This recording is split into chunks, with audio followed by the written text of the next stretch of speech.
está de volta nesse último bloco do programa, em que o nosso entrevistado dessa noite é Pierre Morrot, ele que é sócio fundador da Casa do Saber. Os assuntos de hoje: pós-modernidade, relacionamentos, cultura no nosso país, possibilidades de termos a cultura ao acesso de todos. Me parece que esse é questão de sonho e, ao mesmo tempo, uma realidade que vem se concretizando com iniciativas boas como a Casa do Saber. Público e o privado na cultura. Me parece que um dos cursos da Casa do Saber é justamente esse o título: o público e o privado na cultura. O que é que você, quando propõe um curso como esse, onde é que você quer chegar? Então, o ponto é o seguinte: nós, a Casa do Saber, quando criamos a Casa do Saber, era uma experiência privada, uma experiência nossa. Depois nós nos tornamos sócios da Casa do Saber. Uma coisa que poucas pessoas sabem é que nós, a Casa do Saber, não tiramos um tostão para a gente. Todo o dinheiro que nós temos é revertido para a própria Casa do Saber ou para projetos que nós apoiamos.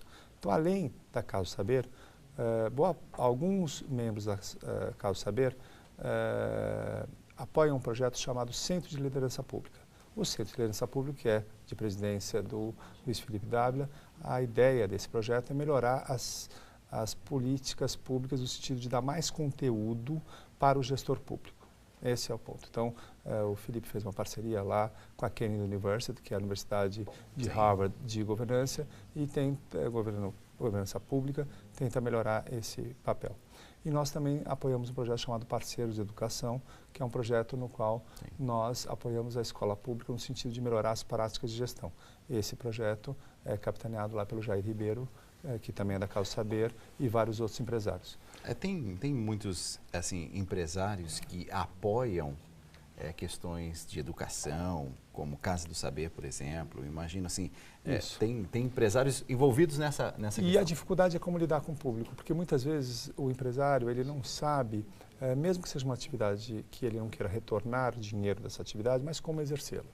Então, quando você vai ver aqui nesse curso, eu chamei instituições muito importantes na cultura brasileira. Vamos pegar o Instituto Moreira Salles. Quem foi o idealizador? Foi o Walter Moreira Salles. Tinha uma pessoa por trás. E seus filhos, brilhantemente, e todo o conselho, né? Nós, quando fundamos a Casa do Saber, a Lígia Fagundes Teles, que era do conselho do Instituto Moreira Salles, também foi uma das nossas conselheiras no início, nos ajudou a redigir a nossa carta de princípios. A Lígia Fagundes Teles, quem tem o prazer de conhece a sua obra, e a pessoa é uma pessoa interessante, muito doce, muito bacana. Mas o ponto desse curso é o seguinte: o que é que uma pessoa que tenha interesse em apoiar uma instituição privada, como ela pode ter certeza que aquela instituição privada está ajudando na disseminação para que atinja um público muito maior? Exato. Na Casa do Saber, o que nós estamos fazendo? Nós estamos criando conteúdo e estamos com o projeto de disponibilizar isso de forma mais abrangente para a sociedade. Porque alguém, no final, tem que pagar aquela conta da produção daquele conteúdo e depois disponibilizar isso gratuitamente para terceiros, seja na forma digital, seja na forma da internet, seja outra forma, ou criando modelos de eventos específicos que você possa disseminar isso de forma mais abrangente. Nesse curso público e privado, então eu convidei o Instituto Moreira Salles, que tem um projeto maravilhoso, convidei também o Fronteiras de Pensamento, que é um curso maravilhoso, convida grandes pensadores ao redor do mundo, pessoas incríveis, já estiveram aqui no Brasil no programa Fronteiras do Pensamento. Eu recomendo ao telespectador que entre no site da Casa do Saber, casadosaber.com.br. Nós temos também uma página no Facebook para vocês olharem, verem todo o conteúdo. Para você ter uma ideia, o programa impresso da Casa do Saber hoje é vendido no sebo. Nós damos de graça o programa. Hoje, se você for no sebo, as pessoas cobram R$15 para comprar um programa que nós damos de graça, para você ver como aquele programa é rico. Sem dúvida. Então, tem também outro... E quando gente que passa pela Casa do Saber só para pegar o material, levar para casa e ler. E os nossos curadores, quando apresentam os cursos e fazem aquela resenha, só a leitura daquela resenha já é muito rica. Outra coisa que você vai... Não quero te interromper. O site é www.casadosaber.com.br, que a produção já está ali providenciando já todas as informações. Quando você fala sobre pessoas de destaque, né, no nosso país, eu começo a ver também a produção literária de vocês. Isso. Não é isso? Qual é a nossa ideia? Foi transformar essas entrevistas que nós fizemos na Casa do Saber num livro, e esse livro no sentido que as pessoas possam, através da leitura do livro, poder ter aquela experiência que elas não puderam participar em sala de aulas. Como que as pessoas adquirem esses 2 livros? Esse livro está em toda qualquer livraria. Se você entrar e colocar Grandes Advogados, que é esse livro, tem também Grandes Publicitários, que o Celso Luduca fez, tem um curso Pensadores, que é um curso maravilhoso com grandes profissionais que pegam conhecimento e os principais pensadores que nos pensaram ao longo do tempo. Inclusive, neste Grandes Advogados, você vai fazendo questões, perguntas, né, ao longo do livro. Isso. E as letras da lei, contos, você tem seu conto aqui, mas também tem muita gente de peso aqui. Inclusive, o Naline, que esteve aqui esses dias. Naline é uma pessoa extraordinária, né? É uma pessoa que... José Renato Naline. José Renato Naline, hoje presidente do tribunal, né? Ele é uma pessoa ímpar, porque além da atividade, né, de ser um desembargador importantérrimo, né, além de ser um desembargador, hoje atingiu a presidência do tribunal, ele também tem uma atividade muito importante na Academia Paulista de Letras. Durante a presidência dele, hoje ele continua fazendo parte, né, da Academia Paulista de Letras. Ele incentiva muito a literatura, ele tem um projeto muito interessante. O Naline tem um blog muito bacana, tem uma página na internet também muito bacana. Eu recomendo também as pessoas darem uma olhada no blog e na página da internet do Naline, que realmente vale a pena. Tem muita informação interessante nesse trabalho. Já mais questões e perguntas com o Paulo.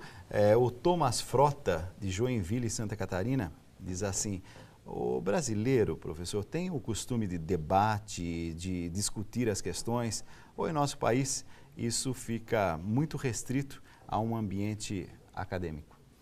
Então, eu queria voltar no Bauman. Se a gente começar a trabalhar com a figura do jardineiro e não do caçador... Vamos explicar aqui a figura do jardineiro. O jardineiro é o seguinte: o jardineiro, basicamente, qual é? É a pessoa que tenta, através da harmonia, construir uma solução. O caçador, muitas vezes, é um predador. Ele quer pegar a coisa para ele, levar para a sua caverna, e na sua caverna ele consome entre os seus. Se deliciar sozinho. Se deliciar ou com seus, que é aquele que ele considera seus, aquele grupo restrito. O jardineiro, muitas vezes, ele está distribuindo, ele está plantando, ele planta uma semente, o papel distributivo é muito maior. Então, Bauman, através dessa chave do jardineiro e do caçador, ele tenta falar das vantagens de uma sociedade mais inclusiva.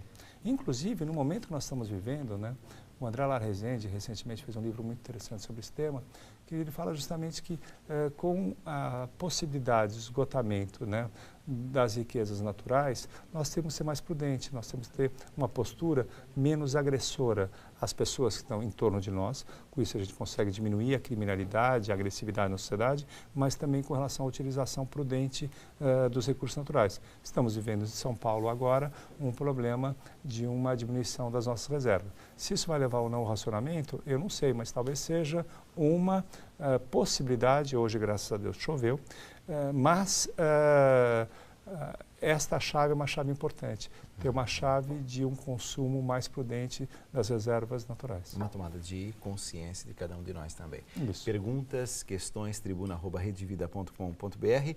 Nessa noite em que o nosso entrevistado, Pierre Morrot, ele que é sócio fundador da Casa do Saber. Vamos lá. Alcides, o Samir, ele mora em Ponta Grossa, no Paraná, perguntando: Pierre, você comentou no primeiro bloco sobre o perigo de fazermos pré-julgamentos. O que poderia comentar sobre o caso da professora da PUC Rio que ofendeu um homem pelas redes sociais apenas pelo modo que ele estava se vestindo? Então, eu acho que você está falando do problema do tempo da pressa. Hoje, quando você é provocado por alguém, provocado no bom sentido, né? Eu tenho um amigo, né, que infelizmente faleceu, que quando alguém ligava no celular, ele atendia assim: quem incomoda? Porque ele tinha saudade da época quando ele recebia uma carta, tinha um tempo para elaborar uma resposta, uma poesia, né? E posava, escrevia a carta e ele devolvia a carta, então ele tinha o tempo da reflexão. Hoje o tempo da resposta é muito curto. A pessoa se sente compelida a imediatamente responder. Há uma pressão, né? E nessa pressa da resposta, eu acho que muitas das pessoas acabam manifestando o que elas não deviam. As pessoas podem fazer a gente mostrar a nossa melhor face ou a nossa pior face. Isso depende muito da nossa capacidade de ouvir aquela pergunta, né? E depois assimilar e depois responder. Será que voltamos naquela chave, né? Me lembro da minha avó falando, tem que contar até 10, menino, conta até 10. Às vezes, aquela história de contar até 10 para não responder imediatamente.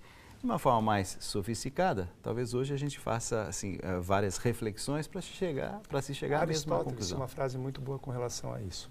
Ele falava, tudo que você falar tem que ser verdade. Tudo que você falar tem que ser para o bem. E tudo que você falar tem que ser necessário. Se não cumprir essas 3 chaves, não fale nada. A gente ia passar horas em silêncio, né?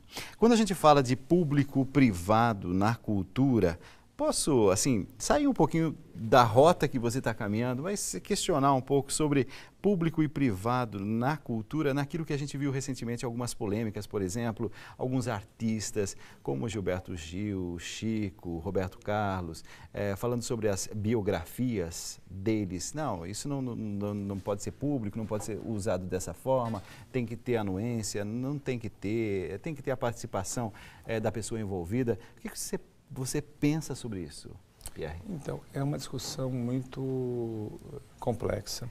Eu entendo hoje as pessoas que querem proteger as suas biografias, mas eu também entendo um país hoje, como o Brasil, que você tem poucas publicações de biografia. Você tem poucas possibilidades. Por exemplo, quando eu fiz esse livro Grandes Advogados, era justamente para, de forma indireta, contar a biografia dessas pessoas. Essas pessoas estão vivas, as pessoas estão exercendo a sua advocacia, mas elas tiveram a coragem de fazer os seus depoimentos.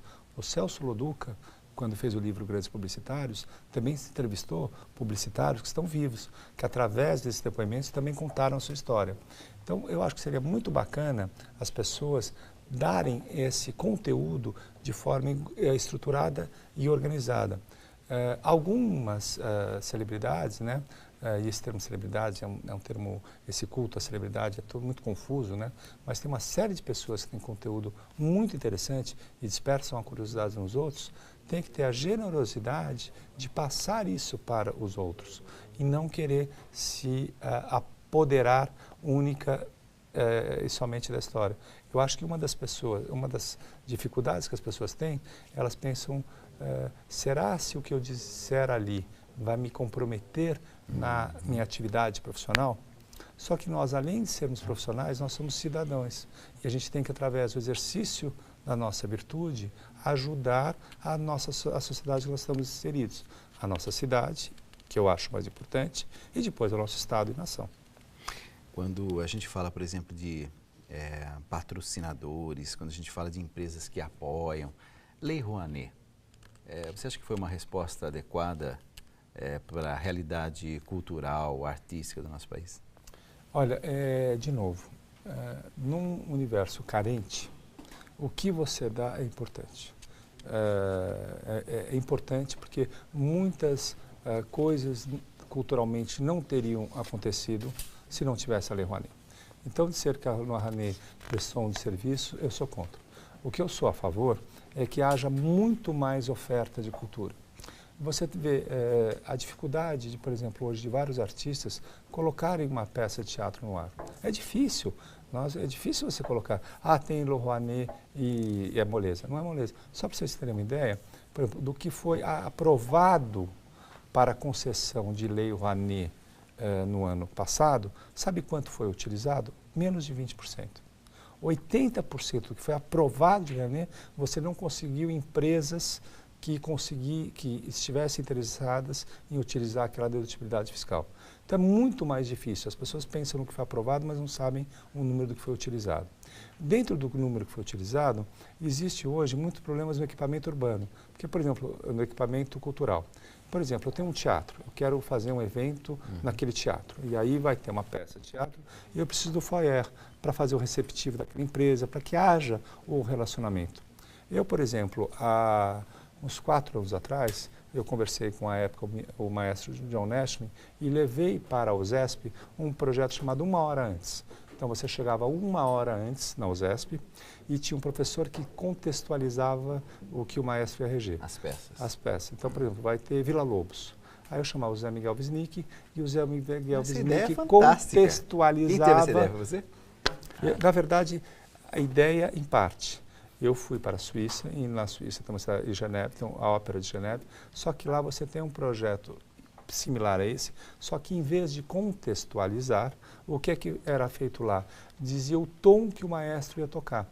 Porque dentro da sociedade de Genebra, o conhecimento de música é muito disseminado. Então, eles querem saber a que tom, a forma que o maestro vai reger. Aqui eu achei muito mais importante contextualizar, por exemplo, foram programas...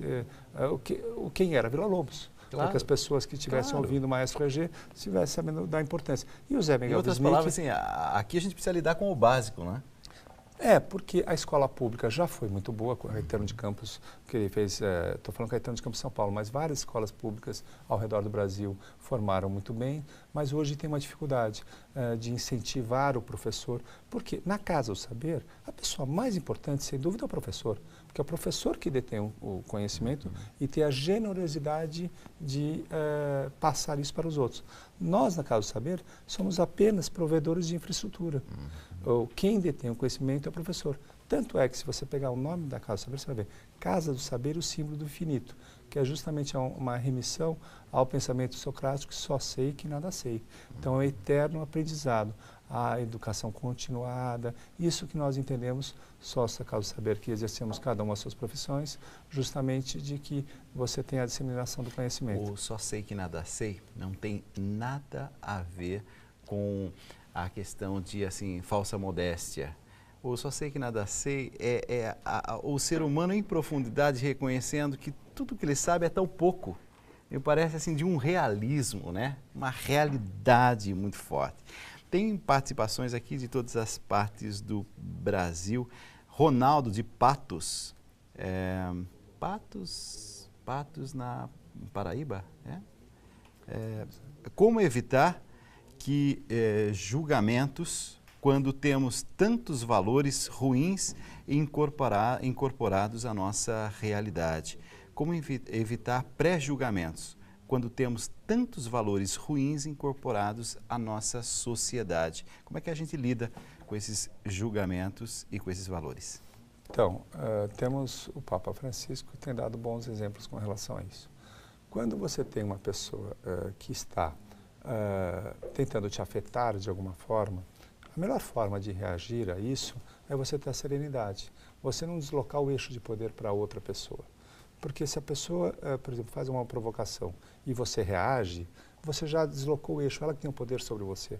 Ela que está se apropriando de você. Se você tem a calma, se você tem a serenidade, ouvir o que a pessoa...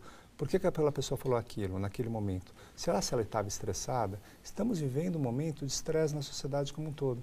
De repente as pessoas usam a palavra errada com a gente, mas não é porque elas querem nos ofender. Na verdade, elas receberam uma agressão há pouco tempo atrás e simplesmente elas estão descarregando como um fio terra.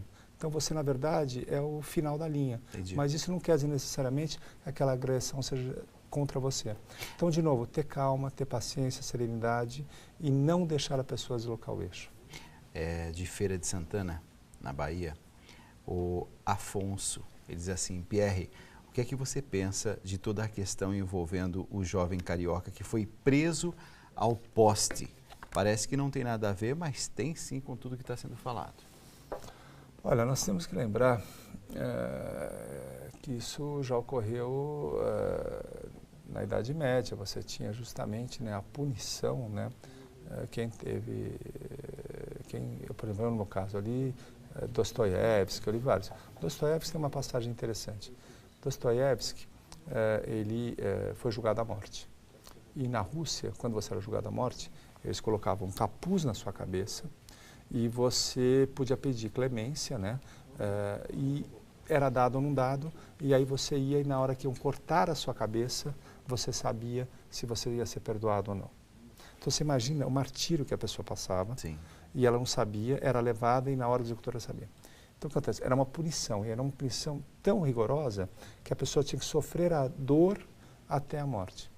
O que é que acontece? Eu acho que a sociedade reagir com violência à violência, isso vai ser uma espiral negativa. Nós vamos nos distanciar do processo civilizatório que estamos conquistando. Conquistamos a democracia, Então, e a sociedade brasileira sempre teve uma chave muito interessante. O cordial, né, a criança muito cordial, o professor Sérgio Buarque de Holanda sempre colocou um ponto muito interessante. Cordialidade, quando você fala que a pessoa é cordial, é que ela reage pelo coração, a favor ou contra você. Certo. Então, o cordial não é um submisso. Uhum. Então, o processo antroposófico, no sentido que você vai lá, recebe aquilo, transforma e devolve, né? Que o modernismo nas artes soube falar tanto sobre a antropofagia, sobre esse tema, é um tema muito interessante. O que é que eu estou querendo dizer com isso? Estou querendo dizer o seguinte, não é o caminho a punição exemplar. Se o caminho da punição exemplar fosse, por exemplo, nos Estados Unidos você tem a pena de morte, teria resolvido, mas não resolve. Eu acho que o que resolve efetivamente é construir uma sociedade que seja mais aglutinadora e mais que recepcione mais. E é justamente isso que vocês na Casa do Saber estão empenhados em fazer e é justamente isso que nós aqui na Rede Vida estamos empenhados em fazer. Uma sociedade nova a partir de valores, a partir de informação, a partir do conhecimento, do saber. Eu quero te agradecer. Pierre Morrot, convidado dessa noite do Tribuna Independente, aqui pela Rede Vida. Muito obrigado. Olha, Docêncio, foi um prazer estar aqui. Foi muito feliz. Eu acho que o teu programa é muito interessante. Acho que você deve estar tendo uma vida muito prazerosa, porque você tem a possibilidade de cada dia entrevistar uma pessoa. E acho, de novo, que o telespectador também está tendo. Porque ouvir os outros falar é maravilhoso. Eu lembro quando eu era garoto, né? Eu ficava quietinho na sala, ouvindo os mais velhos conversar, era uma delícia. Hoje, quando eu quero pensar o paraíso, eu rodar, eu perto de pessoas inteligentes, conversando, eu quietinho só ouvindo, porque é a melhor coisa. Fantástica a imagem. Obrigado mesmo. Muito obrigado. Valeu. Boa noite. Boa noite a todos. O programa terminou. Eu quero dizer a você, telespectador, obrigado pela sua audiência, obrigado por acreditar na Rede Vida. E agora você fica com o Jornal da Vida e logo em seguida com mais um capítulo de emoção, a novela Os Imigrantes. Fica na paz. Tchau, tchau. Até amanhã.